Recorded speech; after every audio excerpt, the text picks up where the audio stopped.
আপনি যখন স্বরাষ্ট্র মন্ত্রণালয়ে ছিলেন তখন আপনার রাইফেল এবং স্নাইপার রাইফেল এবং গুলির প্রসঙ্গে আপনার কথাটি বলে আপনাকে আসলে অনেক, আমি যদি এটাকে বলি হচ্ছে যে পলিটিক্যাল লিডাররা যেরকম ব্যাকলেশের সম্মুখীন হন, বাংলাদেশের মানুষরা ব্রিগেডিয়ার জেনারেল সাখাওয়াত হোসেনকে অনেক বেশি জেনেও সেই ব্যাকলেশেরই সম্মুখীন হতে আপনাকে দেখেছেন কখনো ক্ষমতাধর। এইটা কি আপনার কখনো মনে হয় যে হাইন্ডসাইট আপনি যদি পুরনো জিনিসটা দেখতে চাইতেন তাহলে এই কথাটা আপনার না বলতেন যে না 7.62 রাইফেল স্নাইপার কোত্থেকে এসেছে, এটা তো পুলিশ ব্যবহার করে না, এই বক্তব্যটাকে আপনি না দিতেন? এরকম কি? না না না না না না, আমার কথাটা আমি এখনো পরিষ্কার করে বলছি, যেটা পুরনো জিনিস। এই পুলিশের রাইফেল এই সিভিলিয়ানদের হাতে কিভাবে গেল এটার ইনভেস্টিগেশন করতে হবে। How this rifle has gone, it's dangerous issue.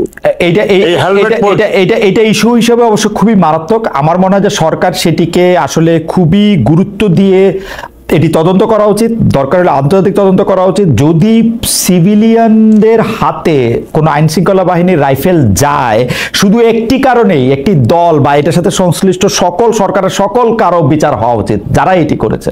এটি আসলে আমি সেটাই বলেছিলাম, তখন বলেছিলাম যে আমি হোমে আসছি, আমি এটা তদন্ত করব।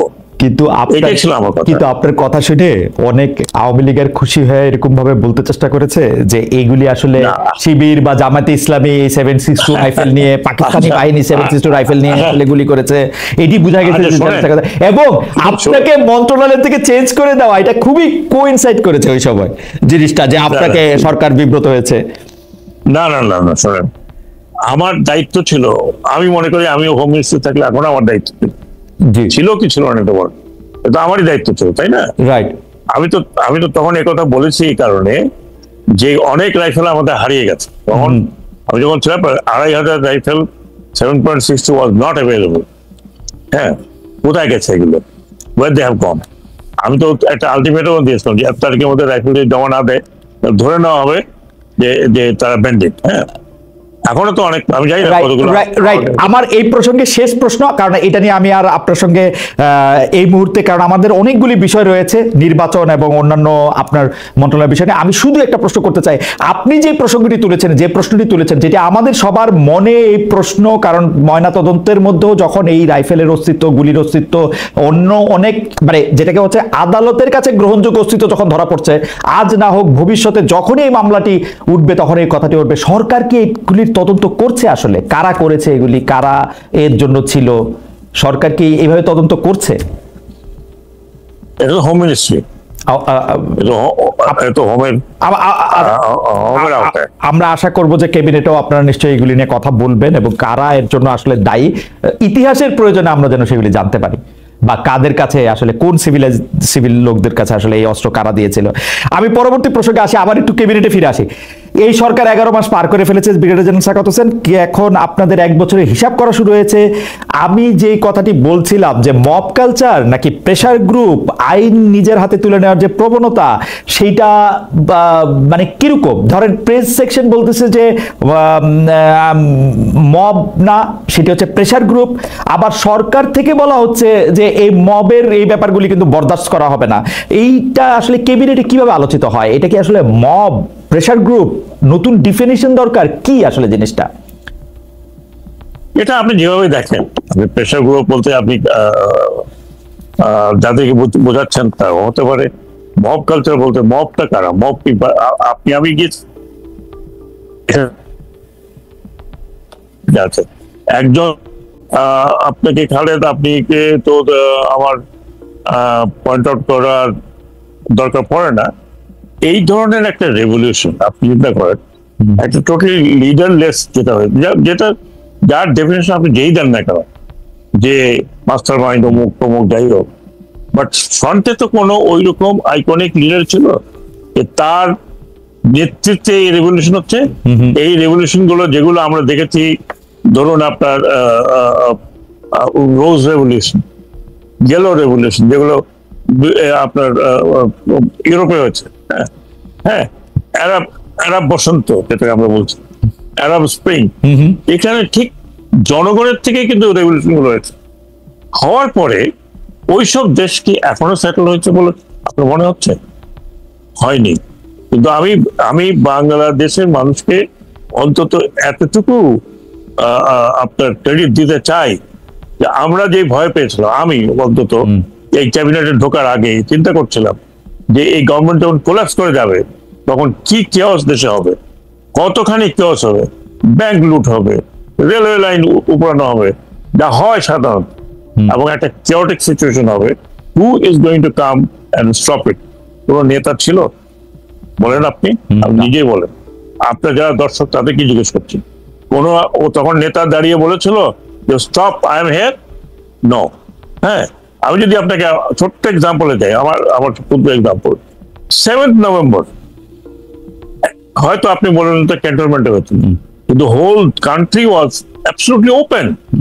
সেখানে তো অন্তত একজন লোক দাঁড়িয়ে বলছে আই এম হিয়ার। আমি যেন জিয়ার কথা বলছি, আমার তো চোখে দেখা, আমি তো তখন ঢাকাতে, এবং ঢাকা কিন্তু আমার উপরে বই আছে আমার লেখা। হ্যাঁ, পুরা কান্ট্রি ওয়াজ কোলাপসিং, একটা লোক তো দাঁড়িয়ে বলছে I am here, good or for bad. হ্যাঁ, একটা লোক তো রেসপন্সিবিলিটি নিয়েছে। এইখানে আপনি বলেন, এই যে এত বড় একটা রেভলিউশন হলো, সেই জুলাই থেকে শুরু করে অগস্ট 5 বা অগস্ট 6 পর্যন্ত, হু আর দ্য লিডার্স? এটা তো একটা নেমলেস রেভলিউশন। একটা নেমলেস রেভলিউশন কেমন হয় আপনি ভালো করে জানেন। এখানে ফিডেল ক্যাস্ট্রো নাই, এখানে চি গোয়েভারও ছিল না, হ্যাঁ, না এখানে there was no another Ziaur Rahman সম্পর্কে। Therefore, the whole রেভলিউশনটা হয়েছে একটা নাম না জানা অর্গানাইজেশন দ্বারা। যদি বলি ছাত্ররা, ইয়েস, ছাত্রদের সাথে আপনার মজদুররা আসছে, ইয়েস, দিন মজুররা আসছে, ইয়েস। তার মানে একটা পিপলস রেভলিউশন হয়েছে, আমি যদি ওভারঅল বলি। এবং সেই রেভলিউশনটা কিন্তু শান্তিপূর্ণ নয়, ইট ওয়াজ ব্লাডি রেভলিউশন। আবার এই 21st সেঞ্চুরিতে আমার মনে হয় যে এই ধরনের রেভলিউশন অন্তত আমি অবজার্ভ করিনি। এই ব্লাডি রেভলিউশনের পরে এই দেশটা কি হওয়া উচিত ছিল আপনি? সেখান থেকে আমরা কোথায় আছি? We are much much better of. আচ্ছা, আমরা বাংলা, আচ্ছা আমরা শোনেন, আমি একটু শেষ করি। আমি নিজেও, আমি I am also part of ইট। আমরা কিছুতে কিন্তু অধৈর্য হয়ে যাই, আর গেল রে, হইলো না, ওটা হলো না, সেটা হলো না, সেটা হলো না, সেটা হলো না। কিন্তু দেয়ার আর সামথিং পজিটিভ, নট দ্যাট আমি ক্যাবিনেট আছি বলে। আজকে আমি হয়তো ক্যাবিনেট আছে বলে একটু রয়েসের কথা বলছি, বা আমি নিজেই সেন্সার করবো কথা বলছি, বিকজ আমার যে সাবজেক্ট, আমি সেই সাবজেক্টে অন্যকে বিব্রত করবো কেন, বা তার সুতে যাবো কেন। কিন্তু আজকে যারা বাইরে আছে তারা বলেন গভর্নমেন্টকে সকালে একবার, বিকেলে একবার, দুপুরে একবার, আর সন্ধ্যায় একবার, মানে নাকা নিচু পর্যন্ত খাওয়াচ্ছে। শেষ পর্যন্ত অমুক এই, আপনি ইউটিউব গুলো দেখেন, আনপ্রভোক, কি বলে, আপনি সলিসিটেড, এমনকি উইদাউট প্রুফ আপনি আমাকে আমার কাছে কিন্তু মনে হয় জেনারেল সাখাওয়াত, আপনি যখন আসলে আপনার ক্যাবিনেটের চেয়ার থেকে বাইরে হবেন, একটু রিটায়ারমেন্ট নেবেন, আপনি দেখবেন কিন্তু এই সরকারের বিরুদ্ধে কমই হয়েছে আসলে। কারণ হচ্ছে যে কারণ আমি আপনাকে জানি যে আপনি সবসময় সরল পথের কথা বলেন। এই সরকার তো সরল পথে চলতেছে না, সরকারের 2টা সেকশন 4 রকমের কথা করছে। আমি আপনাদের দেখাইতে পারি যে যাই হোক, সেটা অনেক বড় আলোচনা, কমই হইতেছে। আর সরকার চলতেছে আসলে ইউটিউবের ইনফ্লুয়েন্সারদের কথাই, কিন্তু আসলে ইউটিউবের ইনফ্লুয়েন্সাররা সত্য মিথ্যক একটা কথা বলে, এটা নিয়ে অ্যাক্ট করে, রিয়েক্ট করে, কি করে না করে সেটা আমি এখন এটা নিয়ে আমি বলতে চাই না। আমরা একটু প্রসঙ্গে আসি। ওইটা যদি আবার আরেক লাইন বলতেন, উপদেষ্টাদের মধ্যে কি নির্বাচন নিয়ে 2 ভাগ বা 3 ভাগ আছে? কেউ কেউ আছে যে ডক্টর ইউনূসকে নিয়ে একটু থাইকা যেতে চান, ছাত্ররা একদল, আপনারা যারা হচ্ছে মানে আপনি যদিও সোলজার, কিন্তু অনেক বেশি সুশীল সমাজ বা সিভিল সোসাইটি, অনেক বেশি শিক্ষক। তো আপনারা যারা আছেন, আপনি, ডক্টর সালাউদ্দিন আহমেদ, তারপরে হচ্ছে ওয়াহিদুদ্দিন মাহমুদ, তারা একদল, আবার মাঝখানে সৈয়দা রিজওয়ানা হাসান, আসিফ নজরুল, তারা আবার আরেক দল, ওরকম ছাত্ররা একদল, ওরকম আলাদা আলাদা করা আছে। কিছু দল আছে আবার নিষ্ক্রিয়, ওরকম আছে কিনা, মানে যদি আপনি বলতেন একটু। এগুলো তো আপনার অবজারভেশন।